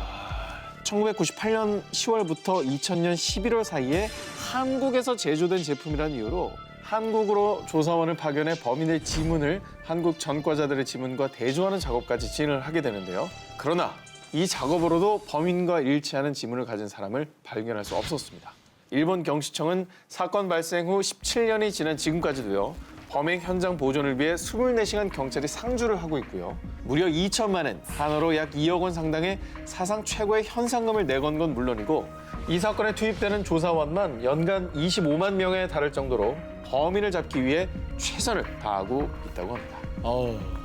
참고로 뭐 이 사건은 일본 미제 5대 사건에 항상 꼽힌다고 하고요. 그만큼 많은 관심을 받은 사건인데요. 이 사건의 유족들은 2009년 살인사건 피해자 유족 모임 소라노 카이를 결성한 뒤에 강력 범죄에 대한 공소시효 폐지를 꾸준히 요구해왔고요. 결국 2010년도에 살인죄 공소시효 폐지를 이끌어냈다고 합니다. 2001년도 드들강 살인사건. 자, 제가 먼저 준비한 국내 사건 기사는요. 사건 발생 이후 무려 16년 만에 올해 1월 11일 피고인에게 무기징역이 선고되었습니다. 자, 먼저 사건은 2001년 2월 4일로 거슬러 올라갑니다. 이날 전남 나주시 드들강변에서 17살 고등학생 A양이 나신 상태로 숨진 채 발견이 됐고요. 당시 그녀의 상태로 보아 성폭행을 당한 뒤 목이 졸려 살해된 것으로 추측이 되었습니다. 현장을 용의주도하게 정리한 범인 때문에 이 사건을 해결한 단서는 오직 단 하나, 피해자 몸속에 있는 범인의 DNA뿐이었는데요. 사건 발생 후 이 단서를 바탕으로 용의자를 찾아 나섰지만 쉽사리 용의자는 잡히지 않은 채 속절없이 시간이 흘러갔습니다. 자, 그러다 2010년 용의자의 DNA를 동의 없이 채취할 수 있도록 법이 바뀌면서 드디어 2012년도에 용의자의 DNA와 일치되는 사람이 나타나게 된 겁니다. 하지만 B 씨는 합의로 성관계를 했을 뿐 나는 살인을 하지 않았다 이렇게 주장을 했고요. 결국 증거 불충분으로 무혐의 처분을 받게 됩니다. 하마터면 영구 미해결 사건으로 남을 뻔했었는데요. 다행히도 2015년 태완이법이 시행되면서 살인사건의 공소시효가 폐지됐고요. 자, 무엇보다 B 씨에게 법원이 유죄를 선고하게 된 결정적인 이유는요. 한 법의학자가 핵심적인 과학적 근거를 제시했기 때문인데요. 제가 중요한 기여를 한 법의학자 교수님을 직접 만나보겠습니다. 드들강 이 사건은 어떻게 해서 이제 함께 하게 되신 건가요? 일단 서류를 보자. 그래갖고 이제 서류를 다 받았어요. 네. 그런데 뭐라고 써 있느냐면 질 깊은 데서 나온 건 정액 플러스 혈액이 나오는데 듬성 이렇게 혈액이 묻어 있다. 사람이 움직이면 그게 당연히 그러니까 이제 섞인다고 생각하는데 예. 이게 진짜 섞이느냐 이거지. 예. 야, 그래서 실험을 해보기로 했어요. 부엌에 가면 예. 그 위생팩 이 정도 되는 거예요. 먼저 안쪽에다가 쫙 정액을 이렇게 넣어놨어요. 예. 그렇게 하고 혈액을 붙여놨어요. 근데 그거는 어떻게 채취를 하셨나요? 혈액은 내 거고 예. 우리 아들 거 정액 받고 30분 후에 보니까 안 섞여. 야 이거 안 물론 섞이네. 동의하에 사진 찍어야 정액을 돼. 받으셨다고 합니다. 여기서 저 사진 때 저게 지금 위에 카메라 놓고 사진 찍을 게 될 수 있는 거거든. 예. 이걸 갖고 저쪽으로 딱 봤더니 그 움직임 벌써 이만큼 섞여요. 아, 퍼져 나갔네요, 저. 예. 그래서 저기서 이대로 놓고 6시간 반을 놔뒀어요. 그랬더니 이 정도밖에 안 섞여요. 아. 그 경계부에서만 약간 섞이더라고. 이미 물에 들어왔을 땐 반항을 할 수 없는 상태로 돼 있는 그런 상황. 법원에서 결과가 지금 현재 이제 어떻게 난 상태인가요? 무기징역 나왔죠. 그 판결문 읽어보면 자기는 안 죽였다 그랬지만 성겨우 샤로 죽였다면은 누가 죽였겠나? 진례에 정액 있는 사람이 죽였지 않겠나? 그렇죠. 그래서 이 사람 움직일 겨를도 없이 묻힐 수도 있던 사건이 이 실험을 통해서 이게 또 범행이 밝혀지게 된 건데요. 어쨌든 진실 밝혀나가는 거 이게 이제 우리가 할 일이고 그거를 아주 제일 잘 만들어졌을 때 그때 기쁨을 느껴야 되겠지. 반드시 해결될 사건이라는 사실은 모두 시청자분들도 함께 기억을 하셨으면 좋겠고요. 드들강 살인 사건처럼 하루빨리 해결이 됐으면 하는 바람을 가져보겠습니다. 네. 포기하지 않는다면 희망은 있다. 자, 2000년 나주 간호사 살인 사건입니다. 2000년 8월 25일 나주 스이지면 오봉리 청룡교 다리 밑 경찰은 한 목격자의 신고로 퉁퉁 불어 도저히 얼굴을 알아볼 수 없는 알몸의 시신 한 구를 발견합니다. 지문 대조 끝에 밝혀진 시신의 주인은 나주에 있는 한 종합병원의 간호사로 일하고 있던 22살 B 씨. 시신 발견 일주일 전인 2000년 8월 18일 휴무일을 맞은 B 씨는 본가에서 쉬던 중이었습니다. 술에 취해 어머니에게 큰 소리를 지르는 아버지를 진정시키기 위해 아버지를 이끌고 마을 앞 개천으로 향했습니다. 하지만 술에 취한 B 씨의 아버지는 말싸움 끝에 딸의 손길을 뿌리쳤고요. B 씨도 끝내 아버지를 붙잡지 않고 개천 쪽으로 걸어갔다고 합니다. 그런데 그렇게 개천으로 갔던 B 씨는 밤새 집에 돌아오지 않았고요. 그로부터 일주일 후 그만 B 씨가 개천 밑에서 차가운 주검으로 발견되고 만 겁니다. 이후 10여일간 경찰은 B 씨의 흔적을 추적하고 탐문 조사를 벌였지만 역시나 그 어떤 증거도 찾아낼 수 없었습니다. 그런데 사건이 발생한 지 한 달이 지나갈 즈음인 어느 날 수사본부로 한 여성의 전화가 걸려옵니다. 남자친구가 살인을 한 지인을 만나고 왔다고 했어요. 어떤 여자를 죽였다고 했대요. 라고 말이죠. 우여곡절 끝에 제보자와 그 남자친구를 찾아내 다음과 같은 진술을 확보할 수 있었습니다. 9살 많은 고종사촌 형이 트럭을 운전해서 개천변길을 달리다 여자를 보고 목을 졸라 죽였다고 말했습니다. 라는 내용이었습니다. 확실에 가까운 증언을 확보한 수사진은 곧바로 고종사촌 형을 추적했습니다. 동생이 경찰서에 불려갔다는 말을 들은 형은 이내 자취를 감춰버리고 말았는데요. 그로부터 6개월여간의 추적 끝에 유력한 용의자인 형을 영광의 한 모텔에서 찾아냅니다. 하지만 그는 동생이 털어놓은 진술에 대해 모두 부인했고요. 이에 거짓말 탐지기 검사를 진행했는데 그의 말들이 거짓으로 나와 더욱 확신을 가진 수사본부는 그의 범행을 뒷받침할 증거물 확보에 나섰으나 별다른 성과를 내지 못하게 되면서 이후 사건은 더 이상 진행되지 못했다고 합니다. 제보 부탁드립니다. 2000년 8월 18일경 반바지에 하얀 티셔츠를 입고 나주 만봉천변 길을 걸어가는 20대 여성을 목격하신 분이나 또는 해당 사건과 관련된 제보를 주실 분들은 전남지방경찰청 미제사건 수사팀으로 연락 주시기 바랍니다. 포천 여중생 살해 사건입니다. 2003년 전 국민을 분노하게 만든 사건이 발생합니다. 다들 기억하실 겁니다. 학교를 마치고 집으로 귀가하던 여중생이 싸늘한 주검으로 돌아왔던 포천 여중생 살해 사건입니다. 경찰은 수사본부를 꾸려 포천시 전역에 걸친 수색 작업을 진행했는데요. 그러나 실종 직후부터 A양의 휴대폰과 배터리가 분리되는 바람에 A양의 소재 파악부터 난항을 겪게 됩니다. 그로부터 23일 만인 11월 28일 집에서 약 8km가량 떨어진 의정부시 밀락동과 낙양동 일대에서 A양의 총 13점의 수주품이 발견됐는데요. 이때 발견된 수주품에서는 A양의 이름이 적힌 부분이 모두 찢겨나간 상태였다고 합니다. 결국 실종된 지 3개월 만인 2월 8일 전 국민이 애타게 찾던 중학생 소녀는 싸늘한 주검이 돼서야 부모님 곁으로 돌아올 수 있었습니다. A양을 처음 발견한 곳은 집에서 약 6km 정도 떨어진 포천시 소으릅의 콘크리트 배수로 속이었는데요. 알몸 상태로 발견돼 더욱 충격을 안겨줬습니다. 심지어 부검을 담당한 국과수에서조차 질식사로 추정이 됐지만 시신의 훼손도가 너무나 심해서 목이 졸린 흔적이 있는지 직접적인 사인을 알 수 없다고 밝혀 그 안타까움을 더했습니다. 유일한 단서는 A양의 손발톱에 칠해진 붉은색 매니큐어.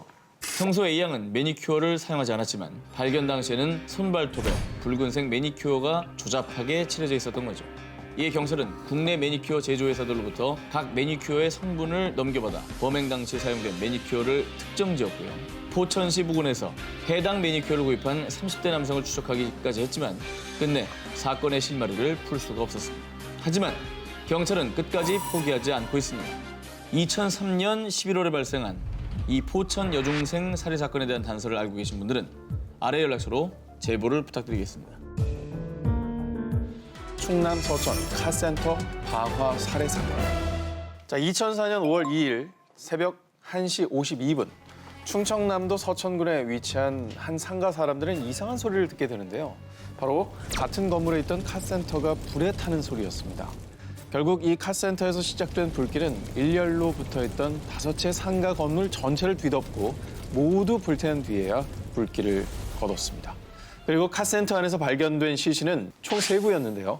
사망자는 당시 8살이던 카센터 주인집 쌍둥이 남매와 농기계 수리점을 운영하던 이웃 아주머니 A씨였습니다. 국과수는 시신 감식 결과 대피 흔적이 보이지 않고 방바닥과 숨진 피해자들 옷에서 등유 성분이 확인됐다고 밝혔는데요. 어머. 당시 카센터 주변에는 CCTV가 없어 경찰은 방화 살인의 무게를 두고 주변 탐문 수사를 진행했습니다. 그리고 숨진 A씨의 아들에게서 사건의 실마리가 될 수 있는 이야기를 듣게 되는데요. 화재 발생 1시간 전쯤 자신의 어머니가 카센터 여주인 B씨와 통화를 했다라는 진술을 했는데요. 아들에게 카센터 주인 아저씨가 교통사고를 당해 아줌마랑 같이 병원에 가봐야 한다라며 집을 나섰고요. 그리고 이때 카센터 앞에는 또 낯선 사람들이 모여 있었다는데요. 근데 이상한 점은요. 사건 당일에 교통사고를 당했다는 카센터 주인 C씨는 전혀 교통사고가 난 적이 없었고요. 어. 그날 새벽 논산에서 밤 낚시를 하고 있었다고 밝혔습니다. 뭐예요? 이에 경찰은 카센터 여주인 B 씨의 소재 파악에 주력을 했습니다. 자, 그로부터 8일이 지난 10일 오전 8시 35분경에는 카센터에서 약 4km 정도 떨어진 서초면의 한 대형 수로에서 카센터의 여주인 B 씨마저 흉기에 찔려 숨진 채 발견이 됐습니다. 그런데 놀라운 점은 같은 날 오전 우체통에서 편지를 수거하던 한 집배원이 편지를 발견하게 되는데요. 카센터 여주인의 시신은 개천에 있다. 나는 카센터 여주인의 시신을 날라준 죄밖에 없다는 등 사건과 관련된 내용이 적혀 있었던 겁니다. 자, 곧바로 경찰은 이 의문의 편지가 범인과 연관성이 있다고 판단해 국과수에 지문 감식을 의뢰했는데요. 안타깝게도 편지를 발견한 집배원의 지문 외에는 2점의 쪽지문만 발견됐을 뿐 아직까지도 정확한 신원은 밝혀지지 않았다고 합니다. 참고로 당시 화재 현장에는 무궁화와 태극기 문양이 새겨진 허리띠가 발견이 됐습니다. 버클이 발견이 된 건데요. 카센터 주인은 해당 버클에 대해서 우리 가족의 물건이 아니다라고 밝혀 범인을 찾을 중요한 단서임이 또 증명이 됐는데요. 저게 평범한 문양은 아니잖아요. 네. 이 허리띠에 대해서 알고 있는 분들은 아래 연락처로 꼭 제보를 남겨주시길 바라겠습니다. 여수 돌산도 컨테이너 살인 사건. 친누나가 운영하던 중장비 학원 근처에서 컨테이너 생활을 하던 굴착기 기사 A씨. 그런 그가 며칠째 연락이 되지 않자 같이 일하던 동료가 컨테이너를 방문합니다. 그리고 문을 열자 A씨는 참혹하게 숨진 채 쓰러져 있었습니다. 피해자 부검 결과 그의 몸에서 발견된 칼자국은 무려 200개 이상이었는데요. 칼자국 모양을 분석한 결과 피해자의 머리, 목과 등 부위에서 확인된 자상들의 방향과 크기가 일정할 뿐만 아니라 그 상처가 겹치지 않고 고르게 분포돼 있던 건데요. 그리고 수사 중 밝혀진 의문점이 하나 더 있는데 피해자가 180cm가 넘는 거구였다고 합니다. 그럼에도 불구하고 저항하다가 다친 흔적이 발견되지 않았다는 거죠. 그래서 현재 컨테이너 안에 남겨진 범인의 흔적이라곤 270mm의 군화, 발자국 2개가 전부입니다. 제2대 법의학과 이호 교수는 범인에게는 정신질환이 있을 것이라고 추리를 했고요. 이 분석을 바탕으로 133명의 용의자를 두고 대대적인 수사를 벌였지만 증거 부족으로 단 한 명도 기소할 수가 없었습니다. 그런데 사건 발생 8개월 후 경찰서에 자수한 용의자가 나타난 겁니다. 이 사람은 중장비 학원 학생 B 씨고요. 범행 동기와 범행 도구의 유기 장소를 순순히 자백했습니다. 하지만 그 어디에도 범행 도구였던 칼은 찾을 수 없었습니다. 그러던 중에 갑자기 B 씨가 돌연 심심해서 자백한 거예요 라며 진술을 번복합니다. 결국 직접적인 물증을 확보할 수 없어서 그를 풀어줄 수밖에 없었는데요. 하지만 끝날 때까지 끝난 게 아닙니다. 전남경찰청 미제 사건 전담 수사팀에선 진범 검거를 위해 지금도 최선을 다하고 있다고 합니다. 경찰분들이 고생하고 있는 이유가 단서가 너무나 부족하기 때문인데 그래서 여러분들의 좀 제보가 절실하다는 점을 다시 한번 말씀드립니다. 네. 미제 사건은 누군가 포기하기 때문에 만들어지는 겁니다. 형사님이 포기하지 말아주세요. 신정동 연쇄 폭행 살인 사건입니다. 2005년 6월 6일 이날은 현충일로 공휴일이었습니다. 20대 여성 A 씨는 감기 기운이 있다며 병원에 들르기 위해 집을 나섭니다. 그리고 이것이 그녀의 마지막 모습이었습니다. 그런데 다음 날 주민들이 쓰레기를 무단 투기했던 장소에서 쌀 포대에 쌓여 노끈으로 칭칭 묶인 채 참혹한 모습으로 발견됩니다. 당시 발견 장소가 피해자의 집에서 겨우 2km 떨어진 장소여서 안타까움을 더했는데요.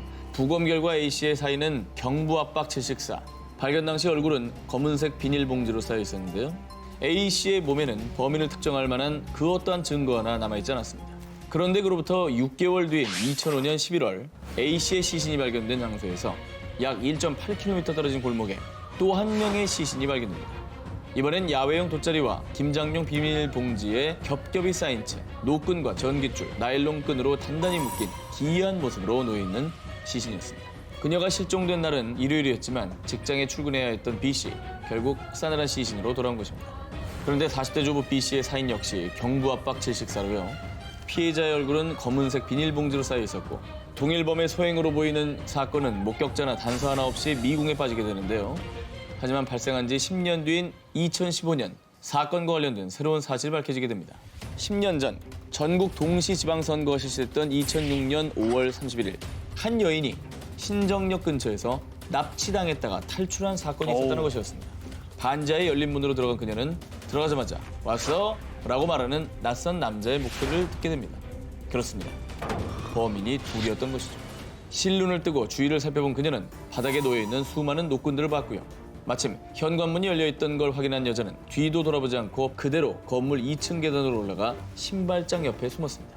그런데 그때 여자의 눈에 들어온 건 낡은 신발장 옆에서 붙어있던 엽기 토끼 스티커였습니다.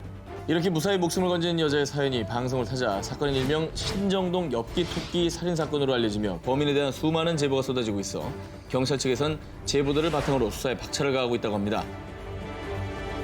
2009년 전남 광양 주차장 살인 사건. 2009년 6월 14일 일요일 오전 한 달여 전 회사에 취업한 A씨는 사장 B씨의 문자 메시지를 받고 자신의 승용차를 타고 약속 장소로 나섰죠. 땡땡 병원 앞으로 가요. 땡땡 엄마가 약 하나 줄 거예요. 자신을 신경 써주는 사장님이 너무나 고마웠던 그녀는 약속 장소인 병원에서 140m 정도 떨어진 광양의 한 버스 터미널 주차장에서 시체로 발견됩니다. A씨는 뒤로 젖혀진 운전석에 반드시 누워 있었고 그녀의 목에는 희미한 자국이 남아 있었습니다. 사건 발생 이후 경찰은 마지막으로 문자 메시지를 보낸 사장 B씨를 유력한 용의자로 긴급 체포했습니다. 하지만 그는 이 문자 메시지가 자신이 보낸 것이 아니라고 주장했죠. 알고 보니 그 문자 메시지를 보낸 건 사장 B씨의 동거녀였습니다. 동거녀가 B씨와 피해자의 사이를 의심해 사건 당일 아침 피해자를 불러내기 위해 B씨로 가장을 해 문자를 보냈던 건데요. 이후 그녀는 발뺌을 하는 것에 화가 치밀어 손으로 목을 졸라 죽였다며 모든 것을 털어놓았고 곧 살인 혐의로 구속됐습니다. 이렇게 그녀의 자백으로 무사히 해결되나 싶었던 이 사건. 하지만 어찌된 일인지 그녀가 법정에서 자백을 번복합니다. 게다가 국과수 부검 결과 손으로 목을 졸라 숨지게 했다고 자백했던 그녀의 말과 달리 피해자는 끈과 같은 물건으로 목이 졸려 사망한 것으로 나타났고요. 당시 그녀의 자백 외에는 사건과 관련된 별다른 증거가 없었기 때문에 결국 지난 2014년 대법원 공판에서 자백의 신빙성이 의심된다는 이유로 B씨의 동거녀에게 무죄 판결이 났습니다. 과연 차 안에서 처참하게 생을 마감한 A씨를 죽인 범인은 누굴까요? 2010년 뉴욕 롱아일랜드 연쇄 살인 사건. 2010년 5월 미국 뉴욕주의 911 센터로 다급한 신고 전화가 들어옵니다. 신고자는 당시 24세의 성매매 여성 셰넌 길버트로 그녀는 롱아일랜드 오크비치에 있는 고객의 집에서 나온 후였습니다. 그리고 얼마 뒤 뉴욕주의 경찰서로 실종 신고가 접수되는데요. 실종자의 이름은 911에 도움을 요청했던 셰넌 길버트. 그렇게 실종 신고를 받은 경찰은 길버트의 행적을 추적하던 중 롱아일랜드의 길고비치 인근에서 실종자인 길버트가 아닌 다른 사람의 백골 시신을 발견하게 된 거죠. 이에 뉴욕주 경찰은 인근 지역을 집중 수사하게 되는데요. 정말 놀랍게도 총 3구의 시신을 잇따라 발견하게 됩니다. 뒤이어 2011년 4월까지 6구의 시신을 더 발견하게 되면서 롱아일랜드 해변 인근에서만 총 10명의 희생자 유골을 발견하게 됩니다. 게다가 피해자 중 한 명은 1996년 파이어섬에서 발견된 쓰레기 봉지 속의 일부 시신과 DNA가 일치해 더 큰 충격을 줬습니다. 이렇게 수많은 언론과 미국의 관심에도 불구하고 수사에 진전이 없자 결국 미국 연방수사국인 FBI까지 투입되며 수사 종결에 대한 기대감을 드러냈는데요. 그러나 FBI의 첨단 수사 기법에도 불구하고 아직까지 그 어떤 증거나 용의자도 찾을 수 없어 현재 가장 먼저 해결해야 할 뉴욕주의 미스테리 사건으로 남아 있습니다. 자, 2011년도 기사입니다. 보험 사기범 잡는 SIU. 자, 2011년 5월 경기도 포천 40대 초반의 건장한 남성 자택에서 구토 증세를 보이다 사망. 남성의 사인은 자살로 결론. 또 2013년 1월 경기도 포천 70대 노인 농약 성분 있는 음료수 복용 후 사망. 또 그해 8월 그의 아들 또한 유사 증상으로 사망. 의료진이 진단한 사인 폐렴. 자, 그런데 경찰의 신고조차 되지 않았던 이 사건이 지난 2015년 첫 번째 사망자가 나온 지 4년이나 지나서 연쇄 살인 사건임이 밝혀졌는데요. 한 여성이 거액의 보험금을 타기 위해 전 남편, 현재 남편, 현 남편의 시어머니까지 음식에 농약 성분을 조금씩 사먹이는 방법으로 살해를 했던 겁니다. 하마터면 조용히 묻힐 뻔했던 이 사건은 맨눈으로 사건의 수상한 점을 발견해낸 SIU 사람들 덕분에 경찰 수사가 진행돼 결국 범인을 구속할 수 있었는데요. 자, 이분들은 살인사건 및 교통사고 현장 등을 찾아가 보험 사기로 의심되는 단서를 날카롭게 찾아내는 분들로요. 대표적으로 지난 2011년 서울에서 발생한 노숙인 살인 사건이 SIU의 끈질긴 추적 끝에 진실을 밝혀냈던 사건입니다.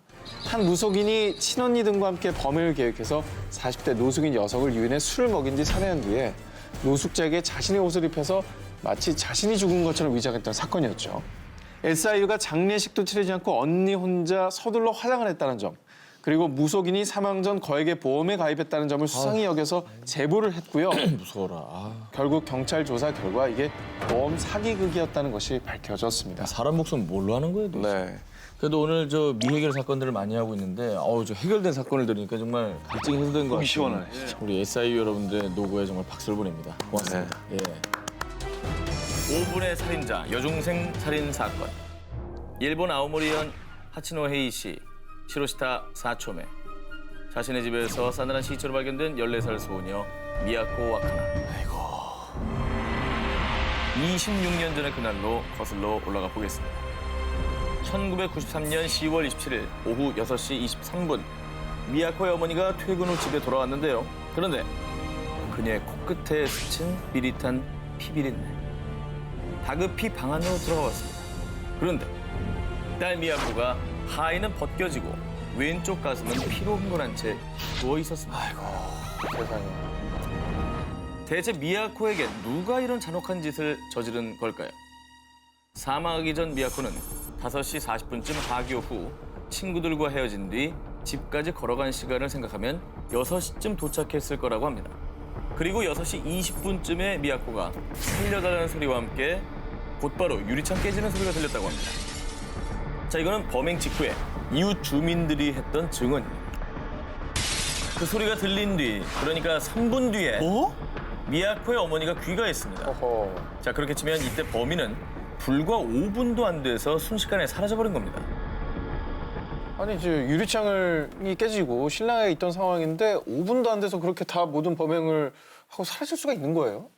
이해가 안 가죠? 네. 미스테리한 점은 한두 가지가 아닙니다. 당시 신고를 받고 출동한 아오모리 경찰들은 발자국과 지문 등 외부의 침입 흔적을 전혀 찾지 못했고요. 게다가 그 어린 소녀를 잔혹하게 죽인 뒤 마치 자신을 잡아보라는 듯 범인은 결정적인 단서를 남기고 갔습니다. 바로 담배꽁초.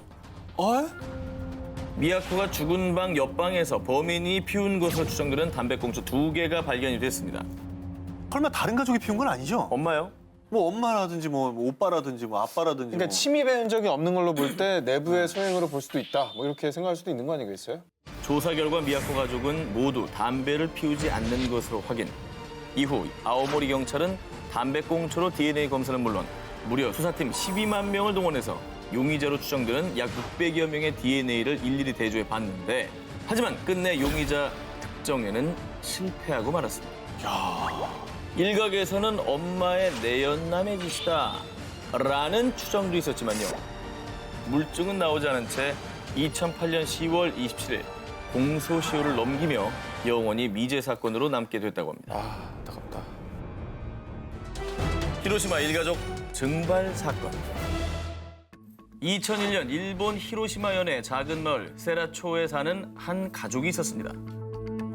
건축회사에 다니는 남편 야마가미 마사히로와 아내 준코, 그리고 어머니 사에구사와 반려견 레오, 그리고 분가한 외동딸 치에는 그 어떤 불화도 없던 평범한 가족이었습니다. 2001년 6월 4일 아내 준코 씨는 회사 동료들과 중국 다롄으로 여행을 떠나기로 했습니다. 그런데 그녀가 약속 시간이 지나도 나타나지 않자 친구들은 그녀의 집을 찾아갔습니다. 그런데 인기척조차 없자 급 불길함이 들어 경찰에 신고를 했습니다. 그런데 가족들과 반려견 레오조차 집에 없었고요. 집안은 방금 막 사람이 나간 듯한 흔적으로 가득. 거실 불은 켜진 채 식사도 차려져 있었고 그 어떤 외부의 침입 흔적도 없었습니다. 휴대폰과 귀중품도 그대로였습니다. 뭐죠 이게? 저런 상황이면은 약간 납치. 그렇죠. 누군가에 대해서 끌려간 게 아닌가. 납치를 뭐 한두 명을 납치하는 사건이 있어도 네. 이렇게 온 가족을 다 납치하는 건 뭔가 이상하죠. 뭐 가족에 대한 원한 뭐 이런 게 아닐까요? 당시 히로시마 경찰은 헬리콥터까지 동원해서 대대적인 수색에 나섰지만 별다른 성과는 없었습니다. 그런데 2002년 9월 7일 호수에 차가 전복된 것 같아요. 야마가미 일가의 집에서 약 18km 떨어진 교마루 댐에 가뭄으로 저수지가 바닥을 드러내자 그 속에 있던 자동차가 모습을 나타낸 겁니다. 그 차량은 실종된 야마가미 가족의 차량. 그곳에서 가족의 시신과 반려견 레오까지 나란히 발견. 발견 당시 가족 모두는 슬리퍼에 잠옷 차림이었고 안전벨트까지 하고 있었다고 합니다. 이게 뭐죠? 부검 결과 시신에선 수면제 등 약물이 검출되지 않았고요. 외상 등 타살의 흔적도 없어 결국 히로시마 일가족 실종 사건은 집단 자살로 수사가 종결됐습니다. 와, 이게 말이 되나? 그리고 만약에 자살을 계획하고 있었다면 아내 준코는 중국 여행을 갈 준비를 했을까요? 게다가 딸 치에는 약혼자와 결혼을 앞둔 상황이었다고 합니다. 무려 18년이 지난 지금까지도 다양한 억측이 난무하는 히로시마 일가족 실종. 아니, 자살 사건. 과연 진실은 무엇일까요?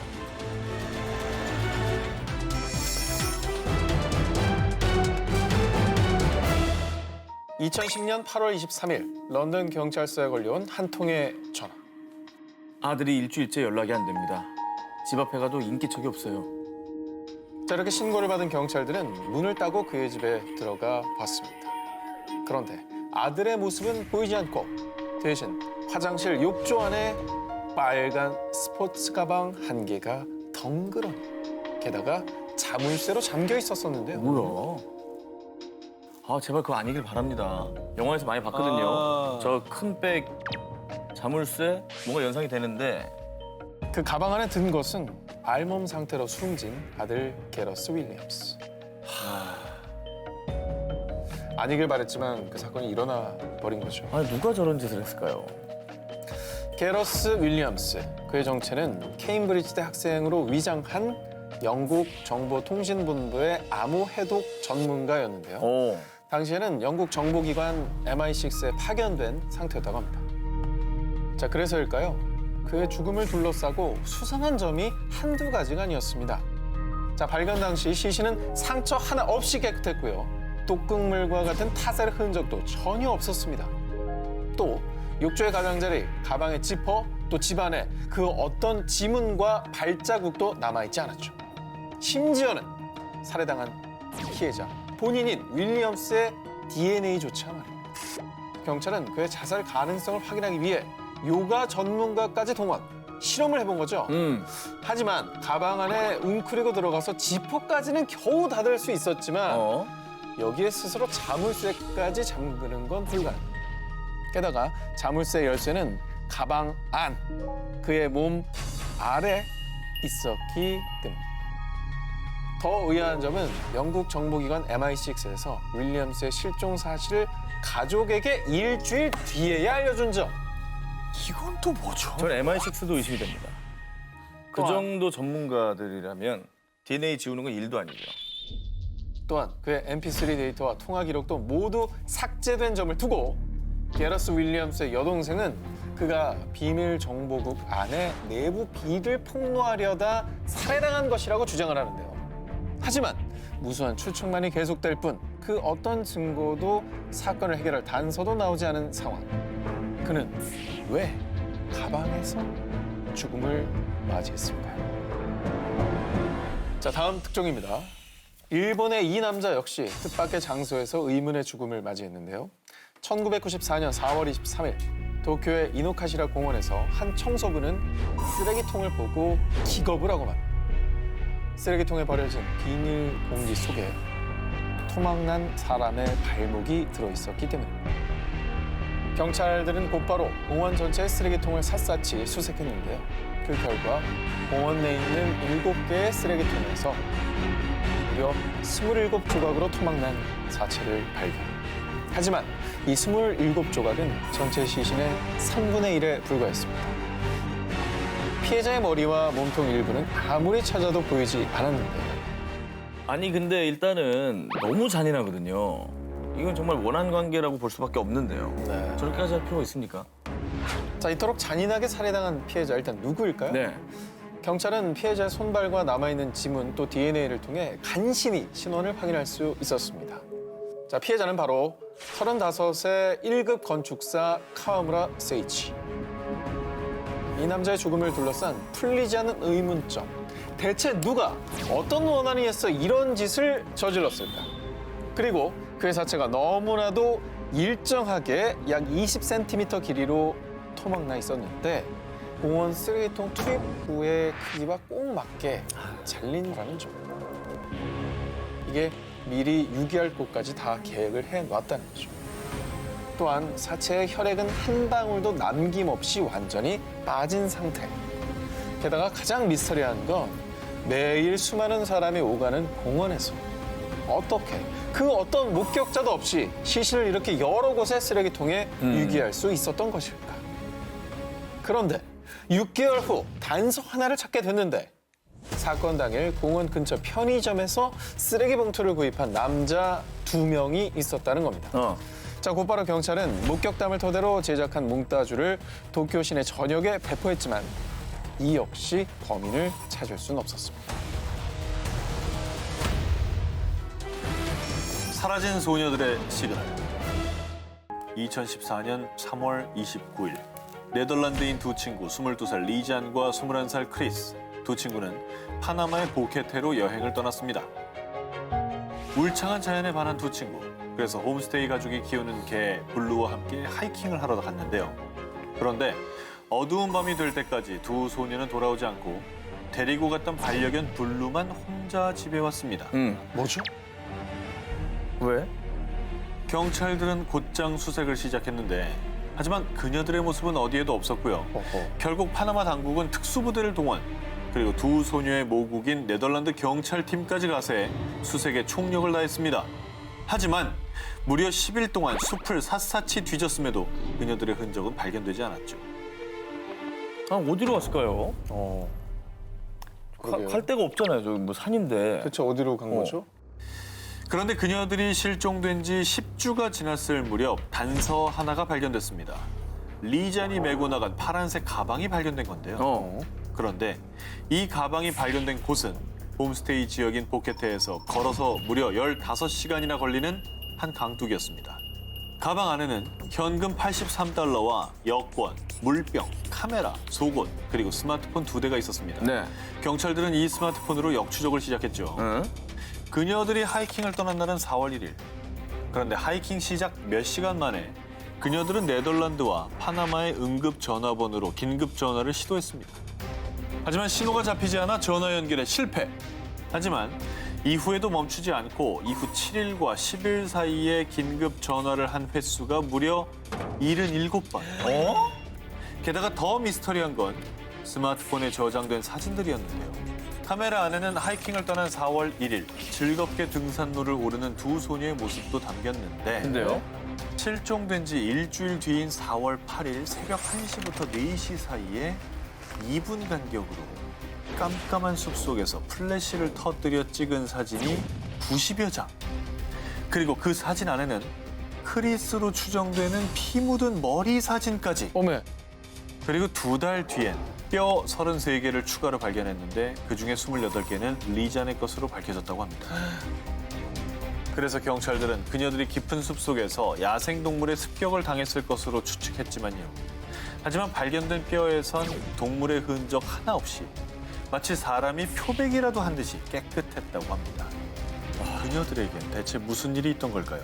그 진실은 말없는 두 소녀와 강아지 블루만이 알고 있을 겁니다. 스웨덴 사상 최고의 미제 사건. 미국판 암수살인. 미치도록 잡고 싶었다. 범죄 재구성 19. 저 전기자 1위 후보를 공개합니다. 30년 전 암살 사건의 비밀 드디어 풀리나. 스웨덴 당국은 2016년 11월 스웨덴 역사상 가장 미스터리한 사건으로 불리는 올로프 팔메 전 총리 암살 사건의 재수사를 결정했습니다. 스웨덴의 사회민주주의와 복지정책을 완성한 인물로 평가받는 올로프 팔메. 1986년 2월 28일 심야 영화를 본 팔메 부부는 영화관에서 멀지 않은 회토리엣 역까지 걸어가기로 했는데요.